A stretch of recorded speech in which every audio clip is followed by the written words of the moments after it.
Anglesey, Ynys Môn, is an island on the northwest coast of Wales, an area rich in prehistoric monuments. We visit windswept Iron Age ruins as well as medieval chapels. In the last episode, we visited the Lligwy burial chamber and the Romano British settlement. Nearby lies a ruined chapel situated high up, overlooking Lligwy and Dillach Bay.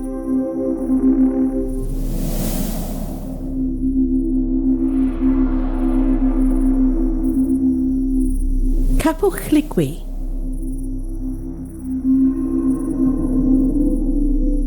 The light was fading by the time we got to the hauntingly Gothic ruined chapel on the hill, with an epic view of the northwest Wales landscape and coastline. Hen-Capel-Lligwy Chapel dates to the 12th century, probably replacing an existing timber Celtic church.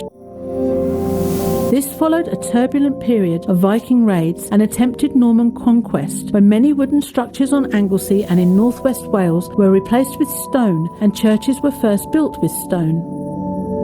It is not known who the church was dedicated to, but as the only stone building in the area, it would have been a focal point, despite its apparent solitude.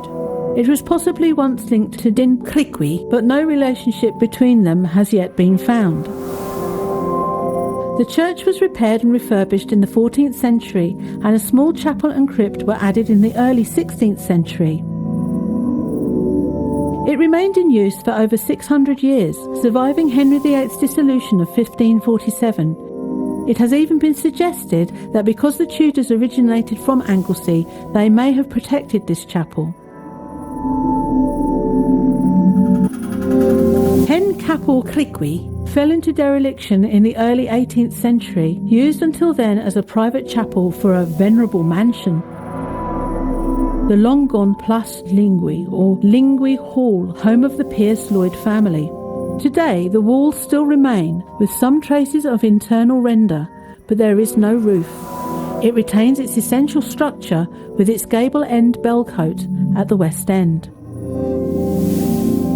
Hen-Capel-Lligwy was built from rubble masonry. The building style changes about 5 feet up the walls, showing where 14th century rebuilding started, as smaller stones were inserted into spaces between the larger blocks. The south doorway, headed by a plain arch, dates from the 12th century original construction. There is no structural division between the nave and the chancel, neither are there any window openings on the north side. But there is a blocked opening to the east about 5 feet wide and the remains of a window on the south wall of the south chapel. A small chapel with a crypt underneath was added in the 16th century by the Pierce Lloyd family for their own family members, and the vault, about 27 square feet, is reached by stone steps from inside the south chapel. Limestone slabs form the roof of the vault and the floor of the chapel above.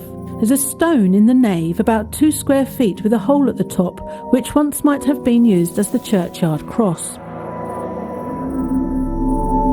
Part of the churchyard wall still remains, showing that it was originally within a main enclosure, typical for early churches. And on a clear day, it is said, the Isle of Man can be seen across the sea. Capel-Lligwy is a Grade II listed building, cared for by Cadw. Various writers have offered opinion on the ruined chapel.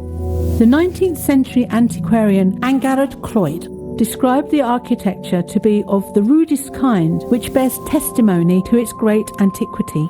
She recounted that the vault was discovered when a fox was dug out of the ruins. Human skeletons were found, crumbling to dust when exposed to the air. She added that a large mass of human bones, several feet deep, were found later when the vault was explored. It appears to have remained a chapel of ease rather than becoming a parish church. Its purpose to perform simple, regular religious services, marriages and christenings, but rarely burials.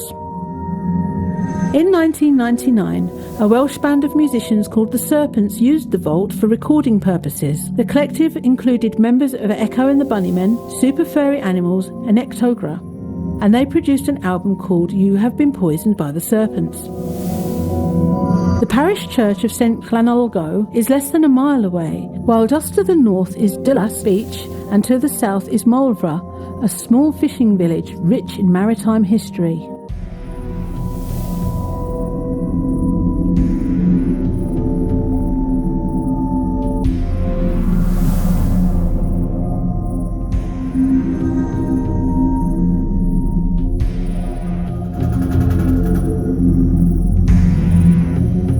Anglesey is an amazing place. We really enjoyed our brief but memorable visit, but our time was up. There is so much to see on Anglesey. Our schedule was tight and we could only dip a toe into the water on this occasion, but we shall visit again for another trip soon.